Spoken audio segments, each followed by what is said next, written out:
দাওয়াত খাওয়া গেলাম। দাওয়াত খাওয়া যায় বিয়ের স্টেশে ছেলে নিয়ে বরযাত্রী নিয়ে বসে আছে। বসে থাকার পরে এক লোক আইলো, ফাজিল লোক আই জিগাইতেছে সবারই যে ভাই আপনার নাম কি? যে ভাই আমার নাম হইলো যেমন হাসান।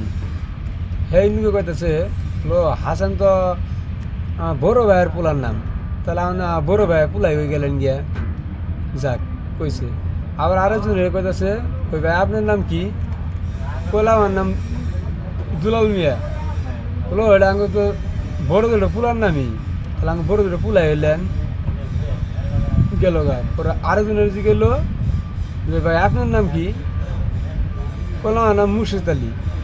বললো ও এটা তো আমার পোলা হয়ে গেলেন গিয়া, এটা আমারই পোলার নাম, আমারই পোলা হলেন না ভাই। এই মানে সব কিছু জিগে হাই রে পরে জি গেল মনে করেন আমারে, তা আমি জের পাইলাম যে আমারে জি গেল যে ভাই আপনার নাম কি?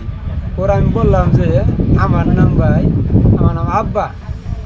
কেন সেরা হুই নাই কই আব্বা, তা আমার নাম আব্বা, তাহলে আব্বাটা সেরা হুই নাই দেবো বলে আমি আর আব্বাটা খাওয়াম না।